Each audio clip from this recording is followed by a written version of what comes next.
외신은 더불어민주당이 광역단체장 16곳 중 12곳에서 승리한 한국의 6.3 지방선거 결과에 대해 외신들은 4일 이재명 대통령의 높은 지지세가 여당 승리의 배경으로 작용했다고 분석했습니다. 로이터 통신은 이 대통령의 집권 2년 차에 여당이 지방정부를 광범위하게 장악하게 됐다며 인공지능 칩 수출 호조와 이에 따른 주식시장 상승세에 힘입어 이 대통령이 전국적으로 여전히 강력한 지지를 받고 있음을 보여준다고 보도했습니다. 뉴욕타임스는 이 대통령의 국정 지지율이 60%가 넘는 높은 수준이라면서 이번 선거는 이 대통령의 리더십에 대한 국민 투표로 여겨졌다고 보도했습니다. 블룸버그 통신 역시 민주당의 승리는 이 대통령의 높은 인기도를 상징하며 국민의힘이 윤석열 전 대통령의 계엄 실패 이후 당 재건에 여전히 분투하고 있음을 보여준다고 밝혔습니다. AP통신은 민주당의 서울시장 선거 패배에 대해 이 대통령에게 보다 확고한 정치적 정당성을 부여하려는 노력에 타격이 됐다고 평가했습니다. 외신들은 여당의 서울시장 선거 패배에 대해 유권자들의 정권 견제 심리와 부동산 정책에 대한 평가가 복합적으로 작용한 결과로 분석했습니다. AFP통신은 민주당이 지방선거에서 대부분의 단체장 자리를 휩쓸었지만 핵심인 서울시장직을 탈환하는 데 실패했다며 이는 유권자들이 여당의 권력을 견제하려 했다는 신호라고 해석했습니다. 블룸버그 통신은 이 대통령이 과열된 부동산 시장을 진정시키기 위해 애쓰는 가운데 부동산 가격을 계속 치솟게 만드는 주택 부족 문제가 유권자들의 가장 큰 관심사였음을 반영한 결과로 보인다고 보도했습니다. 일부 외신은 투표용지 부족 사태도 조명했습니다. 로이터 통신은 이번 선거는 서울 일부 투표소에서 발생한 투표용지 부족 사태로 인해 논란이 일기도 했다며 투표용지 부족 사태로 일부 유권자는 몇 시간 동안 기다리거나 투표하지 못한 채 떠나야 했다고 전했습니다. 지난 3일 서울 일부 투표소에서 투표용지 부족으로 투표가 중단되는 초유의 사태가 발생한 뒤 개표 중단과 재선거를 요구하던 국민의힘이 서울시장 최종 개표 결과가 나온 뒤 달라졌습니다. 오세훈 서울시장 후보가 지상파 3사 출구조사 예측을 뒤집고 서울시장 5선에 성공하면서 부정선거 주장과 재선거를 요구하던 목소리는 급격히 잦아들었습니다. 국민의힘의 메시지에도 변화가 나타났습니다. 장 대표는 개표 이후 자신의 사회관계망 서비스의 아쉬운 선거 결과라며 우리는 희망의 불씨를 지켜냈다. 국민의 삶과 대한민국을 지키라는 국민의 명령을 받들겠다고 밝혔습니다. 부정선거 의혹을 제기해온 강성보수 지지층의 오픈 채팅방과 관련 온라인 커뮤니티엔 국민의힘 지도부를 향한 비판이 이어지고 있습니다. 일부 네티즌들은 서울시에 투표 조작이 있었다며 재투표를 요구하더니 결과가 바뀌자 재개표 이야기는 사라졌다. 오세훈 당선이면 부정선거가 아니고 패배하면 부정선거냐 등의 반응을 보였습니다. 음모론도 나왔습니다. 일부 온라인 게시글에는 오세훈 승리로 논란을 덮으려는 것 아니냐, 부정선거 의혹을 감추려는 쪽이랑 국민의힘이 거래가 있었던 것 같다, 아이디 누구냐는 주장까지 등장했습니다. 장동혁이 선거 결과에 승복했다, 한동훈보다 더 나쁜 게 장동혁이다라거나 장빠들 언제 정신 차릴 거냐는 취지의 비판도 이어졌습니다. 현재 서울시 선거관리위원회는 송파구 잠실 7동 제2투표소의 투표함이 아직 개표되지 않아 서울시장, 서울시 교육감 등의 당선인을 공식 확정하지 못하고 있습니다. 민주당의 오만한 공천에 반발해 상여 시위까지 벌어진 전남 강진. 민주당의 후보 접수 거부로 경선에도 나가지 못한 무소속 강진원 전남 강진 군수 후보는 민주당 후보를 17%포인트 이상의 차이로 제치고 징검다리 4선에 성공했습니다. 이재명 대통령도 인정한 반값 여행 등 그동안의 군정 성과를 유권자들이 인정한 결과로 풀이됩니다. 강진 군수는 강진 군민의 손으로 직접 뽑아야 된다는 민주주의 가치와 지방자치 정신을 우리 강진 군민이 선택한 것에 대해서 존중과 경의를 드립니다. 민주당 공천 후폭풍이 거세했던 완도 군수와 광양시장 선거에서도 무소속 후보들이 민주당 후보를 꺾었습니다. 전남에서 건전한 정치 경쟁 생태계 구축을 주창한 조국혁신당은 신안과 장흥 군수를 배출했습니다. 결코 저 사순문의 승리도 아니고 조국혁신당의 승리도 아닙니다. 변화를 선택하신 장군민의 승리이고 더 나은 장에 대한 발전에 대한 기대를 갖고 계신 장군민이 만들어낸 위대한 승리라고 생각합니다. 정의당과 진보당 후보 20여 명도 전남 광주 통합특별시 의회와 기초의회에 진출했습니다. 적어도 이 바닥에서 서민들이 느끼고 있는 지역의 고충 그리고 지역의 요구들을 진보적인 관점에서 내세우고 이걸 지방의회나 지방자치단체에 실현할 수 있도록 노력하는 이 정당입니다.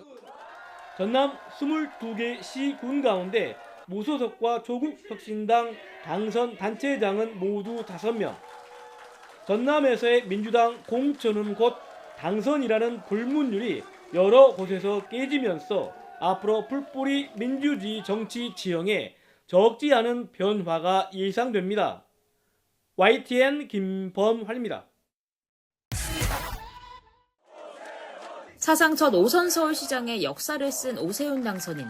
드라마 같은 막판 역전승으로 보수진영 차기 리더로서 존재감을 다시 한번 확인했습니다. 서울시장직을 지켜내는 것이 바로 그런 보수 회생의 어떤 플랫폼이 되지 않겠는가 하는 의무부여를 지금까지 해왔고요. 이재명 정부 출범 1년만 치러지는 선거, 명심을 등에 업은 정원호 후보에 맞서 오 후보는 중도층 공략에 가장 공을 들였습니다. 장동혁 이선 후퇴를 외치며 절연을 머뭇거리는 당과 철저히 거리를 뒀고 대신 유승민 전 의원이나 개혁신당 이준석 대표 등과 함께하며 개혁보수 이미지를 앞세웠습니다. 제명의 치욕을 딛고 무소속 승리의 신화를 쓴 한동훈 당선인 역시 선거운동 내내 장동혁 대표와 대립각을 세우며 보수 재건을 외쳤습니다. 보이는 당권파들이 보이는 언행들은 보수정당이 가지고 온 가져온 품격이나 실력에 맞지 않습니다. 이제는 좀 반성하고 방향을 제대로 잡아야 한다.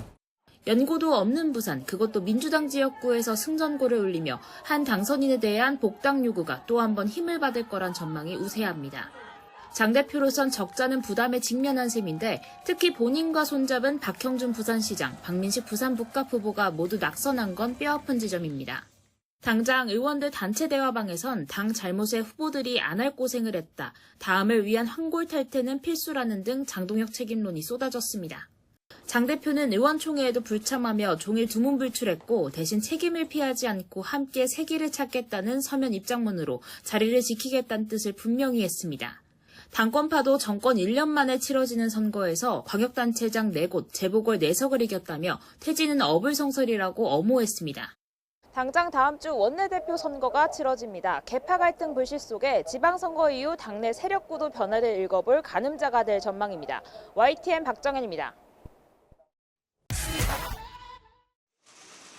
선거 전 구체적인 승리 기준을 밝히지 않았던 민주당은 12대 4라는 성적표를 받아들자 이를 큰 승리라고 자평했습니다. 전국적으로 더불어민주당에 큰 승리를 안겨주신 국민 여러분들께 깊이 감사드립니다. 하지만 최대 승부처였던 서울은 물론 경기 평택을과 부산 북구갑 등 주요 격전지에서 고배를 마신 만큼 지도부를 바라보는 시선은 냉담하기만 합니다. 전체적인 승리라는 주장은 오판이자 사실상 정청래 대표의 패배라는 지적이 나왔고 마지막까지 내란 심판을 외쳤던 지도부의 선거 전략이 중도 보수층에 소구력이 없었다는 비판도 제기됐습니다. 이재명 대통령의 높은 지지율을 발판 삼는 대신 민주당과 국민의힘 1대1 구도를 만든 게 패착이었다는 분석입니다. 나아가 정청래 대표가 지방선거를 자기 정치의 무대로 활용했다는 비판도 나왔는데 선거 결과를 발판 삼아 연임을 노리던 정 대표 구상에도 급제동이 걸렸습니다. 뉴 이재명을 대표하는 김민석 국무총리가 당권 도전을 위해 사퇴 시점을 고심하는 가운데 또 다른 당권 주자, 이제 육선이 된 송영길 전 대표는 기다렸다는 듯 정청래 책임론을 꺼내 흔들기에 나섰습니다.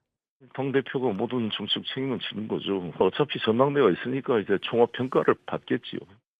전북지사 선거에서 석패한 무소속 김관영 후보는 42% 득표율은 민주당을 바로 세우라는 도민의 바람이라며 8월 전당대회가 그 첫 번째 무대가 될 거라고 경고했습니다.